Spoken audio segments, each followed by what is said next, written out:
true and apparent weight of a person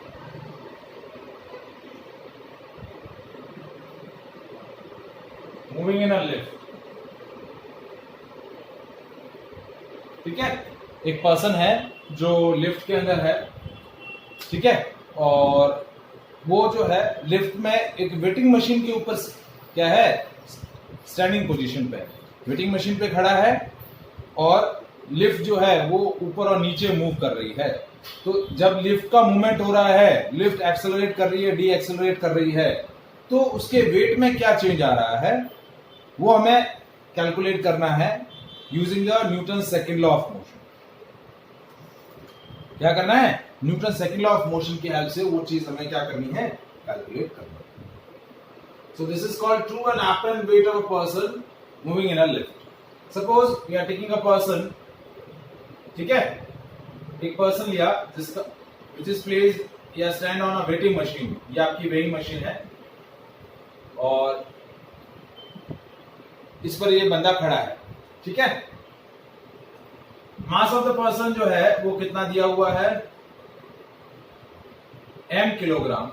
तो आपका क्या हो जाएगा, ट्रू वेट ऑफ पर्सन कितना हो जाएगा, m इंटू जी।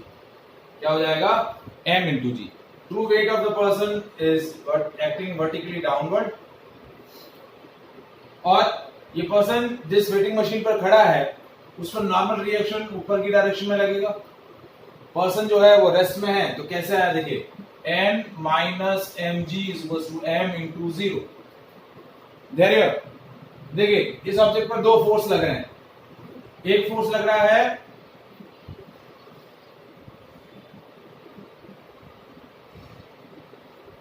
उसका वेट वर्टिकली डाउनवर्ड, और दूसरा नॉर्मल रिएक्शन जो वेटिंग मशीन या वेइंग मशीन उस पर लगा रही है ऊपर की डायरेक्शन। और पर्सन स्टैटिक है, तो देखिए अपवर्ड फोर्स ज्यादा है तो n minus M G is equal to m into 0।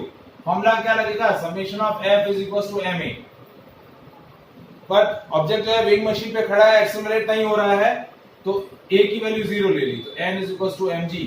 और यही नॉर्मल रिएक्शन आपका क्या हो जाएगा, वो आपकी वेइंग मशीन का जो इंडिकेटर है वही नॉर्मल रिएक्शन को क्या करेगा, शो करेगा। देखिए वेइंग मशीन में क्या होता है, मैंने शायद जब फर्स्ट चैप्टर डिस्कस किया था तब मैंने शायद ये क्वेश्चन आपको डिस्कस किया होगा, पूछा भी होगा कि वेट का जो ऐसा यूनिट होता है वो न्यूटन होता है, लेकिन जब भी हम हेल्थ कार्ड देखते हैं या जब भी ऐसा कोई भी रिपोर्ट कार्ड देखते हैं जहां पर वेट मेंशन होता है, तो वहां वेट क्या लिखा रहता है, that wait of a person is 50 kg, 60 kg, 70 kg। kg तो मास का यूनिट है, वेट का यूनिट तो न्यूटन होना चाहिए, तो kg क्यों लिखते हैं, तो kg किस रीजन से लिखते हैं कि ये जो नॉर्मल रिएक्शन है, इस नॉर्मल रिएक्शन की वैल्यू आई mg, ठीक है। अब बेसिकली क्या होता है, इस वेइंग मशीन के अंदर होती है स्प्रिंग। क्या होती है, स्प्रिंग। वो ऑब्जेक्ट की वेट की वजह से वो स्प्रिंग क्या होता है, कंप्रेस होता है, ठीक है। जैसे वेइंग मशीन क्या होती है, जैसे ये वेइंग मशीन है, ठीक है, इसके अंदर इस तरीके से स्प्रिंग लगा रखा है। जैसे ही पर्सन इस पे खड़ा होगा तो ये वेइंग मशीन कंप्रेस होगी, क्या होगी, कंप्रेस होगी। इसके अंदर जो स्प्रिंग है वो कंप्रेस होगी, तो स्प्रिंग के कंप्रेशन की वजह से स्प्रिंग फोर्स क्या लगेगा, स्प्रिंग कंप्रेस हो रही है, उसका कंप्रेशन नीचे की तरफ हुआ, लेकिन स्प्रिंग फोर्स कैसे लगेगा, ऊपर की डायरेक्शन में।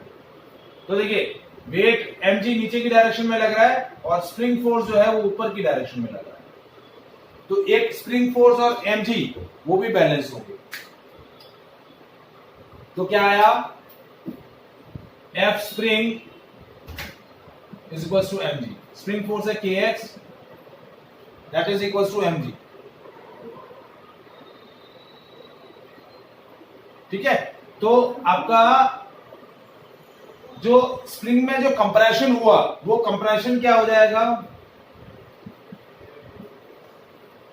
और आपकी जो वेइंग मशीन है वो वेइंग मशीन क्या करती है, उसके ऊपर जो पॉइंटर लगा रहता है, जैसे ये मशीन है स्प्रिंग के ऊपर ऐसे पॉइंटर लगा रहता है, जैसा स्प्रिंग कंप्रेस हुआ वो पॉइंटर घूमेगा और उसकी जो सर्कुलर स्केल है उस सर्कुलर स्केल पर वो वैल्यू इंडिकेट कर देगा। तो स्प्रिंग का जो कंप्रेशन है वो वैल्यू वो इंडिकेट करता है। Is it clear? तो इस वजह से उसको हम क्या करते हैं, केजी के अंदर शो करते हैं। तो true weight of the body क्या हो जाएगा, m into G. Is it clear? समझ में आया ये logic? Anyone, is there any doubt?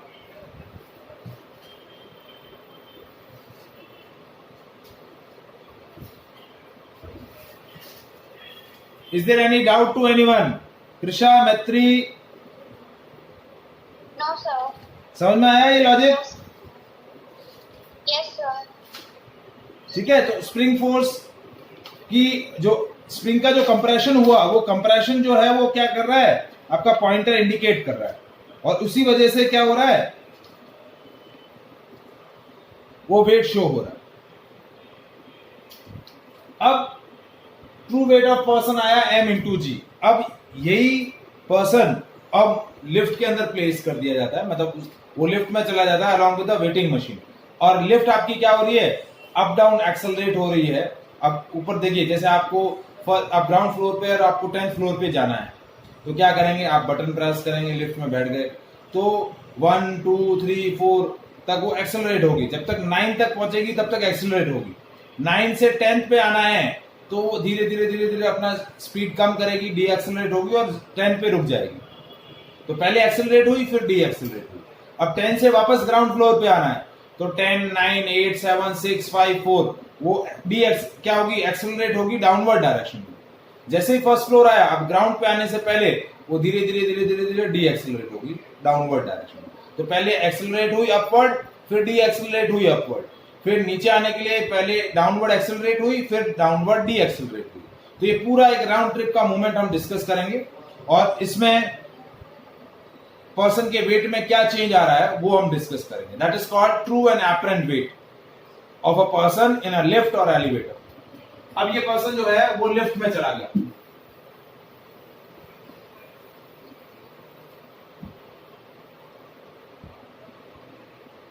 ठीक है, ये वेइंग मशीन, ये पर्सन यहां खड़ा है, ठीक है, और ये आपका एलिवेटर है। अब केस 1 क्या है, when lift is moving upward, lift क्या जा रही है, अपवर्ड जा रही है with एक्सेलरेशन ए एक्सेलरेशन से ऊपर जा रही है। तो अब क्या होगा, ऑब्जेक्ट का मास m है तो वेट mg नीचे की तरफ ही लगेगा, लेकिन इस टाइम जो नॉर्मल रिएक्शन होगा वो कुछ डिफरेंट होगा। देखिए, वेटिंग मशीन जो है वो नॉर्मल रिएक्शन को ही इंडिकेट करती है। किसको इंडिकेट करती है, जो नॉर्मल रिएक्शन है उसको, क्योंकि नॉर्मल रिएक्शन और mg इक्वल है, तो वेट जो है उसको कौन इंडिकेट करता है, नॉर्मल रिएक्शन। तो अब जो प्रीवियस केस में जब पर्सन सिर्फ वेटिंग मशीन पे खड़ा था तो नॉर्मल रिएक्शन क्या था, n।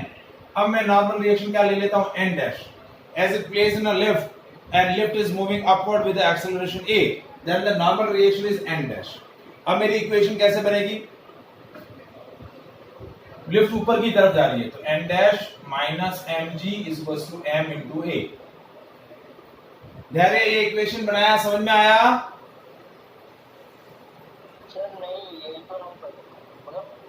देखिए देखिए, पहले तो हम क्या करेंगे, इस ब्लॉक पर जो फोर्स लग रहे हैं वो फोर्स हमने काउंट कर दिए। इस ब्लॉक पर या इस पर्सन पे 2 फोर्स लग रहे हैं, एक mg उसका नीचे की तरफ, और दूसरा वेइंग मशीन जो ब्लॉक पर या ऑब्जेक्ट पर ऊपर की डायरेक्शन में फोर्स लगा रही है, वो नॉर्मल रिएक्शन। तो एक n डैश ऊपर की तरफ लग गया, mg नीचे की तरफ। अब पूरा सिस्टम किस तरफ एक्सेलरेट हो रहा है, ऊपर की डायरेक्शन में, तो अपवर्ड फोर्स बिगर होगा। तो n डैश पहले ले लिया, माइनस mg क्यों लिया, क्योंकि mg डाउनवर्ड लग रहा है, तो n dash minus mg and that is equals to ma। तो n डैश की वैल्यू क्या हो जाएगी, n dash is equals to mg plus ma। तो n dash is mg plus. तो पहले जो ट्रू वेट था वो था mg, लेकिन अब कितना हो गया, mg प्लस a। तो ये क्या हो गया, एपरेंट वेट। और एपरेंट वेट क्या हो जाएगा, ये एपरेंट वेट कम है या ज्यादा है, प्रीवियस केस से ये एपरेंट वेट ज्यादा है या कम है,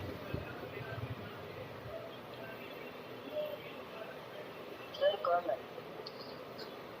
हाँ कृषा मैत्री अंश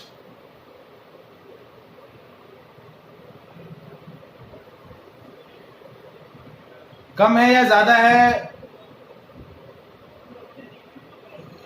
पहले वैल्यू थी एम जी, अब है m ji plus M a. कम नहीं है बेटा, ज्यादा हो गया ना, क्योंकि ए पॉजिटिव है। It moving upward with acceleration. Acceleration मतलब ए पॉजिटिव है, मास भी है और ए भी है, तो मल्टीप्लाई होगा एम इंटू ए, तो ओवरऑल एपरेंट वेट ज्यादा हो गया ना। तो यदि सपोज आपका मास, आपका वेट 50 केजी है, लिफ्ट में आप जा रहे हैं और लिफ्ट ऊपर मूव कर रही है, तो वेटिंग मशीन आपका वेट ज्यादा इंडिकेट करेगी। वेटिंग मशीन आपका वेट ज्यादा इंडिकेट करेगी। अब क्या हुआ? Now lift move upward with retardation A. Second case, वही एग्जांपल कि जैसे 0 से 10th फ्लोर पे जाना है, ग्राउंड फ्लोर से 10th फ्लोर जाना है, तो ग्राउंड से 9 तक वो एक्सेलरेट होगा, फिर 9 से 10th फ्लोर पे जब आएगा डी एक्सेलरेट होगा। So when lift is moving upward with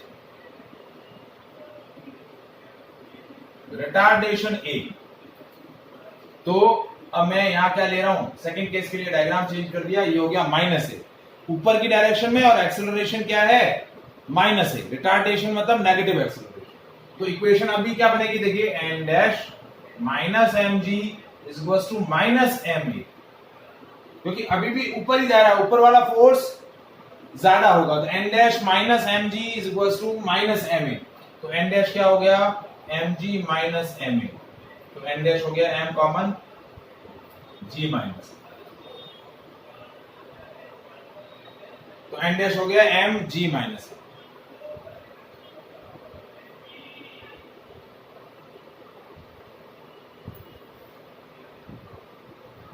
is it clear? Yes sir. अब सेकंड, नेक्स्ट केस, अब आपको वापस 10th फ्लोर से ग्राउंड फ्लोर पे आना है, तो 10th फ्लोर से 9th फर्स्ट फ्लोर तक लिफ्ट नीचे की डायरेक्शन में एक्सेलरेट होगी।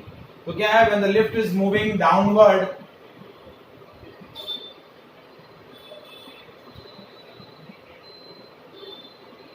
विद एक्सेलरेशन ए, तो अब क्या हो रहा है? लिफ्ट नीचे आएगा। इक्वेशन क्या बनेगा? अब डाउनवर्ड फोर्स ज्यादा हो जाएगा, M ji minus N dash is equal to M A. तो इस बार एन डैश क्या हुआ? N dash is M ji minus M A, N dash हो गया एम जी माइनस ए। तो वेट क्या हुआ? अगेन वेट डिक्रीज हो गया। क्या हो गया? वेट डिक्रीज हो गया।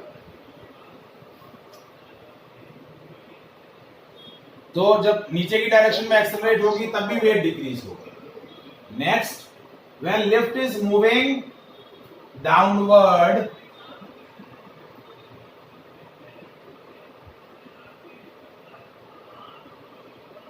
विद द रिटार्डेशन ए, तो अब इक्वेशन क्या बनेगी? ये फोर्थ केस, तो m ji minus N dash is equal to minus M A, क्योंकि रिटार्डेशन ए है यानी माइनस ए, तो एन डैश इस तरफ आ गया, M ji plus M A is equal to N dash. तो एन डैश कितना हो गया? एम जी प्लस ए, यानी वेट आपका बढ़ गया। देखिए बहुत इंटरेस्टिंग चीज, मतलब आप ग्राउंड से 10th फ्लोर पे जा रहे हैं, तो ग्राउंड से 9 तक वेट बढ़ेगा, फिर 9 से 10 में वेट कम हो गया, फिर 10 से वापस ग्राउंड पे आ रहे हैं, तो 10 से फर्स्ट फ्लोर तक घटेगा, फिर ग्राउंड से वापस 0 तक आएंगे तो बढ़ेगा, और 0 पे वापस आपका ट्रू वेट हो जाएगा mg। Is it clear? Yes sir. अब दो केसेस और हैं। दो केसेस क्या है? When the lift is moving with a uniform velocity, accelerate नहीं हो रही है। फिफ्थ केस क्या है? When lift is moving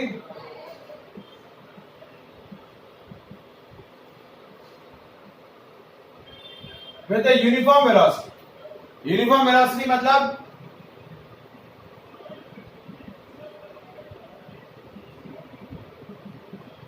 acceleration क्या है, जीरो।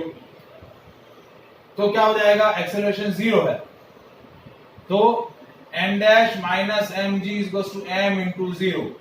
तो अपरेंट वेट वही होगा जो ट्रू वेट है।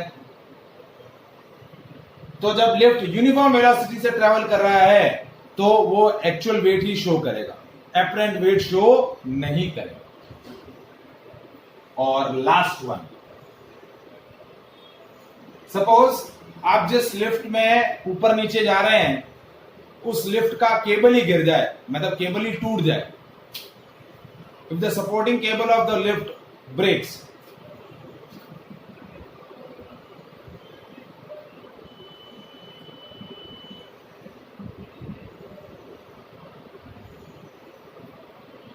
क्या होगा, क्या होगा बेटा, जब लिफ्ट का केबल टूट जाएगा तो क्या होगा, lift is falling freely, and when it's falling freely then a is equals to g। Acceleration क्या हो जाएगा, g के इक्वल। तो अब देखिए इक्वेशन क्या बनेगी, a की वैल्यू हो गई g, नीचे वाला फोर्स नीचे की तरफ गिर रही है, लिफ्ट फ्री फॉल हो रही है, और इस a की वैल्यू क्या है, g के इक्वल है। तो mg minus n dash equals to m into a। mg minus n dash, a की जगह है mg, a की जगह है g, तो हो गया n डैश कितना हो गया, mg माइनस mg, जीरो। मतलब वेटिंग मशीन आपका वेट क्या इंडिकेट करेगी, जीरो, और वो बोल देगी भाई साहब किस्मत होगी तो बचोगे, नहीं तो ऊपर जाना पड़ेगा। ठीक है, लिफ्ट का केबल टूट गया है तो किस्मत भगवान के हाथ में, बचेंगे कि नहीं बचेंगे। तो वेटिंग मशीन भी बोल देती कि भाई आपका वेट जीरो है। Is it clear? Yes, sir. So this is the application of Newton's law of motion, which indicates the true and apparent weight of a body. Any doubt in this part? No, sir. Confirm?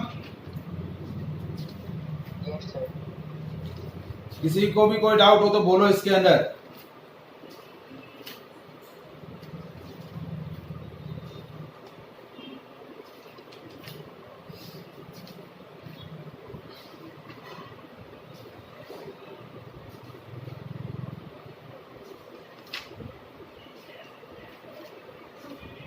Next है हमारा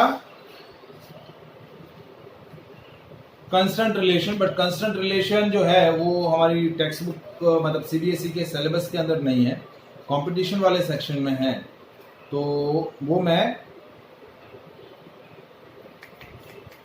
competition वाले section में discuss करूंगा Saturday Sunday वाली class के अंदर। ठीक है, तो अब हम डिस्कस करते हैं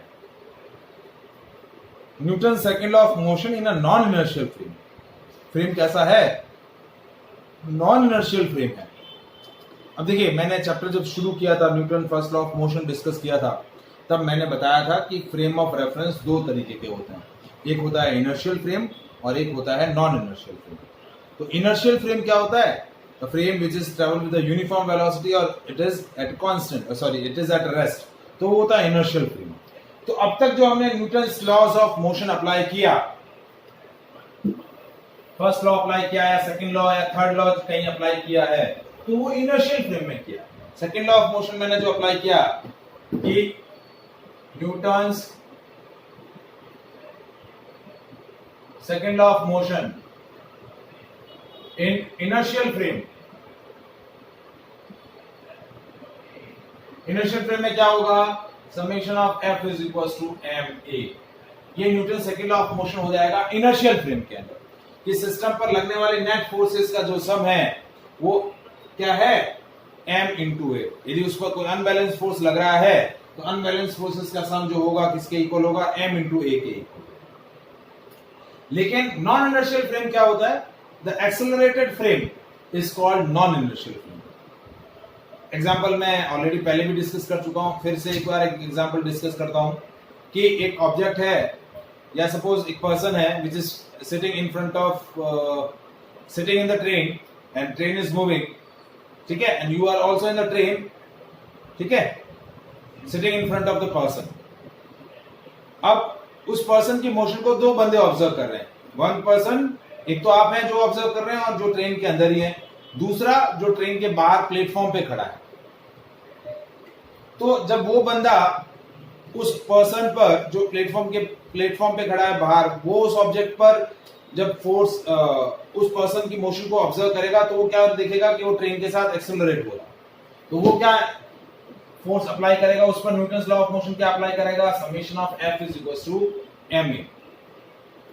लेकिन जब आप उस पर्सन को ऑब्जर्व कर रहे हैं तो आप क्या इक्वेशन लगाएंगे, क्योंकि आपके लिए तो वो रेस्ट में है, क्योंकि वो आपके वाली सामने वाली सीट पे बैठा है, तो वो तो आप भी रेस्ट में है और वो भी रेस्ट में, ट्रेन मूव कर रही है लेकिन आप भी रेस्ट में है, वो भी रेस्ट में है। तो आप क्या अप्लाई करेंगे इन नॉन इनर्शियल फ्रेम,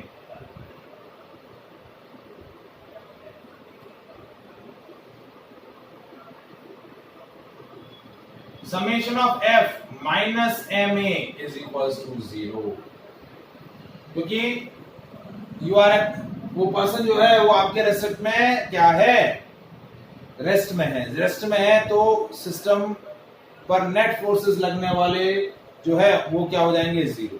तो ये जो ma आया, ये जो माइनस ma आया, ये जो माइनस ma फोर्स जो आया है वो क्या है, सूडो फोर्स। क्या बोलेंगे इस फोर्स को,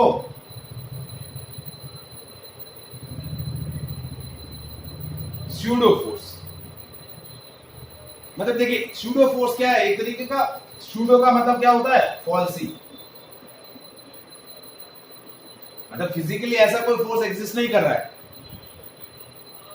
मतलब क्या करना है, यदि ऑब्जेक्ट रेस्ट में है, क्या है, वो ऑब्जेक्ट रेस्ट में है तो उस पर लगने वाले नेट फोर्सेस का सम 0 होना चाहिए। अब प्रैक्टिकली उस पर एक फोर्स लग रहा है आगे की डायरेक्शन में, क्योंकि वो ट्रेन में मूव कर रहा है। तो एक नॉन इनर्शियल फ्रेम, जैसे देखिए मैं इस लॉजिक को ऐसे लिखता हूं, ये ट्रेन है और ट्रेन के अंदर ये बंदा ऐसे बैठा हुआ है, ट्रेन एक्सेलरेट हो रही है आगे की डायरेक्शन, लेकिन ये बंदा और आप इसके बाजू में बैठे हैं, तो आपके रेस्पेक्ट में ये बंदा रेस्ट में है। तो यदि ग्राउंड पर जो बंदा इसको देख रहा है वो भी इसी एक्सेलरेशन से आगे जा रहा है, लेकिन आपके लिए बंदा क्या है, रेस्ट में है। तो आप इस पर एक क्या करेंगे, फॉल्सी फोर्स कंसीडर करेंगे, जिसकी वजह से इस सिस्टम पर आपके रेस्पेक्ट में जो नेट फोर्स लग रहा है वो 0 हो जाएगा। तो एक मैंने सूडो फोर्स, एक फॉल्सी फोर्स यहां कंसीडर किया, make the system eight rest. तो ये आपका सूडो फोर्स हो गया, जो क्या करेगा, तो Newton second law of motion non inertial frame में क्या लगेगा, F is equal to ma। आया बेटा समझ में,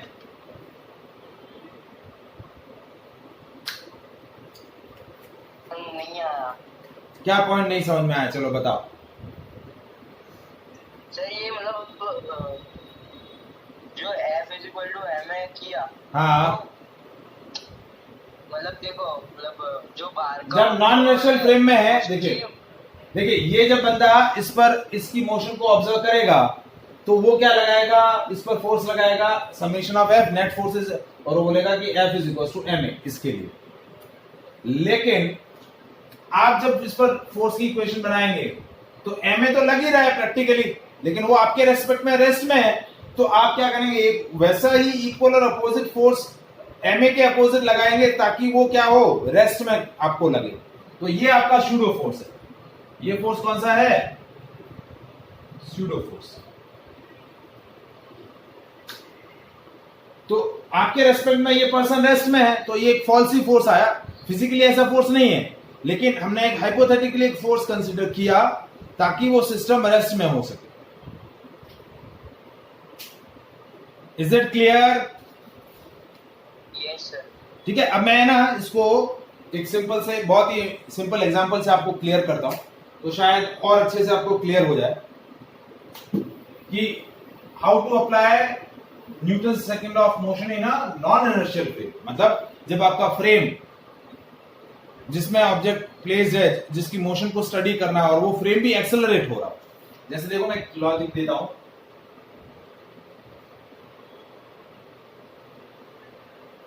ठीक है, गाड़ी अच्छी तो बनी नहीं है लेकिन ठीक है, जैसी बनी वैसी बना दी।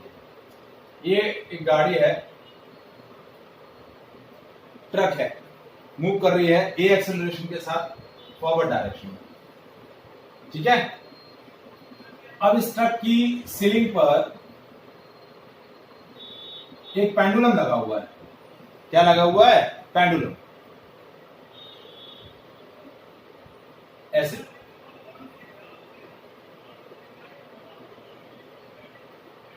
अब एक बंदा, ठीक है, वो ट्रक के अंदर ही है जो इस पेंडुलम की मोशन को ऑब्जर्व कर रहा है, और एक बंदा रोड पर है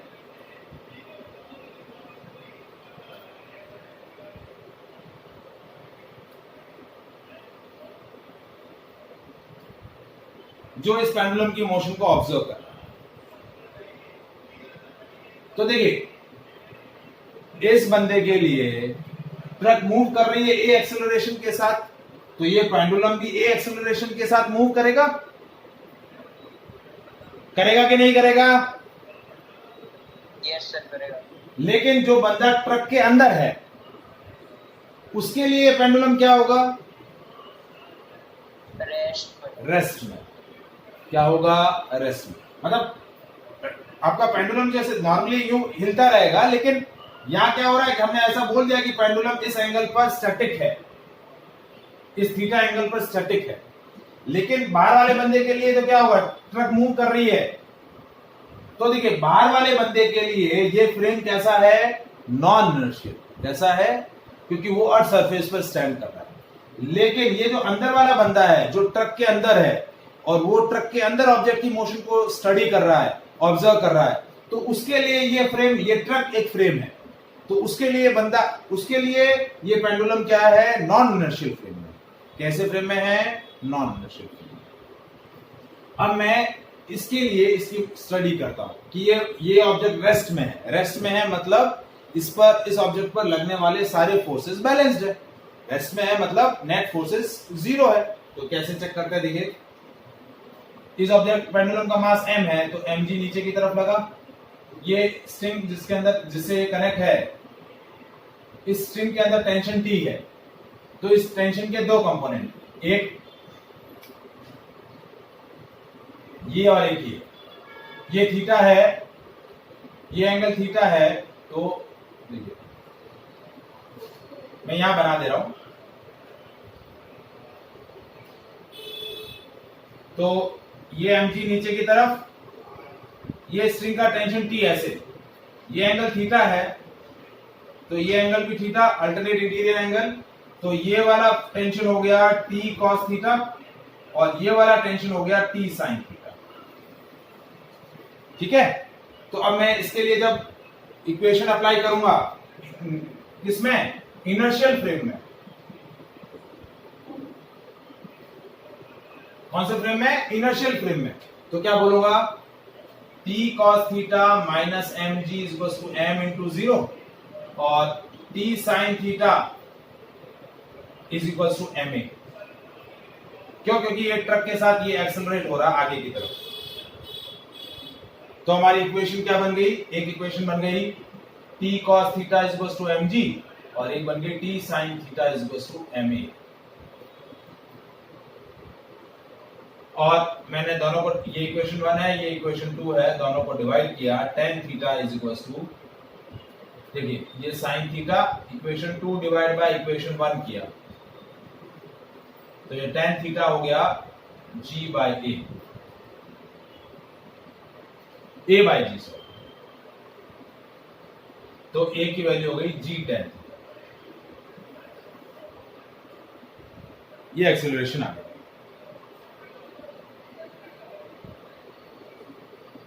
ठीक है, अब यही सेम आंसर आएगा, बट मैं इसको अप्लाई कर रहा हूं नॉन इनर्शियल फ्रेम के लिए। इसके लिए आंसर सेम आएगा। नॉन इनर्शियल, इनर्शियल फ्रेम में आपकी सिस्टम में जो फोर्सेस लगने का तरीका अलग होगा लेकिन फाइनल आंसर सेम रहेगा। अब नॉन इनर्शियल फ्रेम, इस बंदे के हिसाब से जब मैं इसकी डिस्कस करूं तो देखिए एंगल वही थीटा, ये थीटा तो ये theta, T cos theta vertical component tension का, हॉरिजॉन्टल टी साइन थीटा, ये mg। अब यहां एक हाइपोथेटिकल फोर्स आ जाएगा ma, और ये फोर्स आपका क्या होगा, स्यूडो फोर्स। ये फोर्स मैंने स्यूडो फोर्स, एक हाइपोथेटिकल फोर्स पीछे की डायरेक्शन में कंसीडर किया ताकि ये पूरा सिस्टम क्या हो, रेस्ट में हो, ये पेंडुलम रेस्ट में हो। तब इक्वेशन क्या बनेगी, t cos theta minus mg is equals to m into 0 और t sin theta minus ma is equals to m into 0। तो इक्वेशन वही बन गई, t cos theta is equals to mg और t sin theta is equals to ma। तो equation में क्या change आया, यहां माइनस ma मैंने सब्ट्रैक्ट कर लिया, वहां मैंने क्या लगाया था, t sin theta is equals to m into a, और यहां मैंने क्या लगाया, ये इनर्शियल फ्रेम में था, और नॉन इनर्शियल फ्रेम में मैंने क्या बोला, t sin theta minus ma is equals to 0। ये मेरी इक्वेशन हो गई non inertial frame.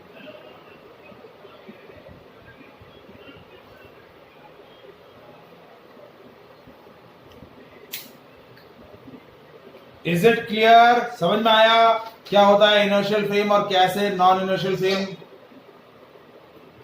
Yes sir. Krisha, मैत्री, प्रज्ञा, समझ में आया बेटा? Yes, sir. Yes, sir. तो that is the meaning of inertial and non inertial frame. Any doubt? No sir. ठीक है, अब आपको, अब नेक्स्ट हमारा जो टॉपिक है वो है Newton's law of conservation of linear momentum, sorry Newton's third law of motion हम पढ़ चुके हैं, law of conservation of linear momentum and equilibrium of particle.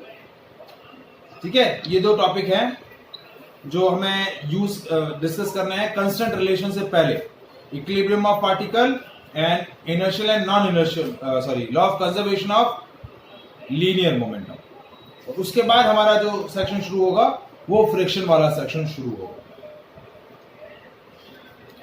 उसके बाद सर्कुलर मोशन का जो पार्ट था हमारा नॉन यूनिफॉर्म सर्कुलर मोशन का, वो पार्ट भी हम एनएलएम के अंदर डिस्कस करेंगे। ठीक है, तो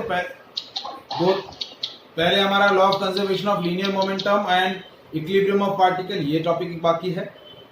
फिर हम डिस्कस करेंगे फ्रिक्शन, देयर टाइप्स, किस तरीके से मोशन के अंदर उसका रोल है, उसकी वैरायटी ऑफ क्वेश्चंस हम डिस्कस करेंगे। और फिर हम डिस्कस करेंगे circular motion, non uniform circular motion. ठीक है, तो आज के लिए इतना ही, बाकी नेक्स्ट क्लास।